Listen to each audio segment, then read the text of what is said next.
നമ്മൾ ഇന്ന് ഈ വീഡിയോയിലൂടെ നോക്കാൻ പോകുന്നത് ലോക ചാപ്റ്റർ 2 എന്ന സിനിമയിൽ ചാത്തന്മാരുടെ കഥയായിട്ടാണല്ലോ വരാൻ പോകുന്നത്. അതായത് ടൊവിനോയുടെ മൈക്കിൾ എന്ന ചാത്തൻ്റെ രീതിയിലുള്ള ചാത്തന്മാരുടെ കഥയാണ് ലോക ചാപ്റ്റർ 2 എന്ന സിനിമയിൽ കാണിക്കാൻ പോകുന്നത്.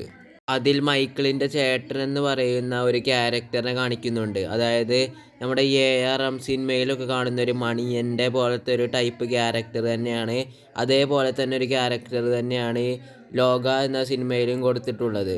ലോക ചാപ്റ്റർ 2 എന്ന സിനിമയും അതേപോലെ തന്നെ ARM എന്ന സിനിമയും തമ്മിൽ എന്തെങ്കിലും ബന്ധമുണ്ടോ എന്നാണ് നോക്കാൻ പോകുന്നത്. അല്ലെങ്കിൽ ARM സിനിമയുടെ മണിയൻ്റെ ക്യാരക്ടറും ലോക സിനിമയും തമ്മിൽ എന്ത് ബന്ധമാണുള്ളതെന്നാണ് നമ്മൾ നോക്കാൻ പോകുന്നത്. അപ്പോൾ എന്തായാലും വീഡിയോയിലേക്ക് പോകാം. അപ്പോൾ ഇതിനകത്ത് പറയുന്നതിൽ ARM സിനിമയും അതേപോലെ തന്നെ ലോക ചാപ്റ്റർ 2 എന്ന സിനിമയും ഒരു ബന്ധവുമില്ല.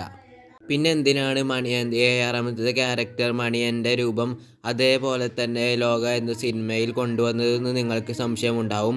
അതിൻ്റെ ഉത്തരവും ഞാൻ പറയുന്നതായിരിക്കും. അതായത് ലോക സിനിമയിൽ പറയുന്നത് തൻ്റെ ചേട്ടൻ എൻ്റെ പോലെ ഒരു ഫണ്ണല്ല കുറച്ച് വയലൻ്റ് ആണെന്നൊക്കെ പറയുന്നുണ്ട്.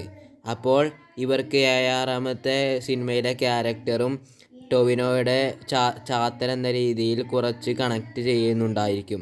അതുകൊണ്ടായിരിക്കും ARM സിനിമയിലെ മണിയൻ്റെ ക്യാരക്ടർ ലോക എന്ന ചാപ്റ്റർ 1ലും അതേപോലെ തന്നെ 2ലും ഇനി പ്രദർശിപ്പിക്കാൻ പോകുന്നത്. 1ൽ ചെറുതായിട്ട് കാണിക്കുന്നേ ഉള്ളൂ. പക്ഷേ ഇനി എന്തായാലും മുഴുനീളം കാണിക്കാൻ പോകുന്നത് ലോക ചാപ്റ്റർ 2 എന്ന സിനിമയിലായിരിക്കും. പക്ഷേ വിജയിക്കാൻ പോകുന്നത് മിക്കവാറും ഈ മൈക്കിൾ ചാത്തനായിരിക്കും. ബാക്കി എല്ലാ ചാത്തന്മാരും കൊല്ലുന്നതായിരിക്കും. അതായത് ബാക്കി ഉണ്ടാവുക നമ്മുടെ ടൊവിനോൻ്റെ ക്യാരക്ടറായ മൈക്കിളായിരിക്കും. ബാക്കി എല്ലാ ചാത്തന്മാരും ചാവുന്നതായിരിക്കും. അപ്പോൾ എന്തായാലും ഇതാണ് ചെറിയൊരു ക്യാരക്ടറിൻ്റെ ബന്ധം മാത്രമേ എടുക്കുന്നുള്ളൂ. അല്ലാതെ ARM സിനിമയും ലോക എന്ന സിനിമയും യാതൊരു ബന്ധവുമില്ല. ഒരു ക്യാരക്ടറിൻ്റെ ചെറിയ രീതിക്ക് മാത്രമേ എടുക്കുന്നുള്ളൂ. അപ്പോൾ നിങ്ങൾക്ക് ഈ വീഡിയോ ഇഷ്ടപ്പെട്ടാൽ ലൈക്ക് ചെയ്യുക, ഷെയർ ചെയ്യുക, സബ്സ്ക്രൈബ് ചെയ്യുക. അപ്പോൾ ഒരു പുതിയ വീഡിയോ കാണുന്നവരേക്കും ബൈ ബൈ.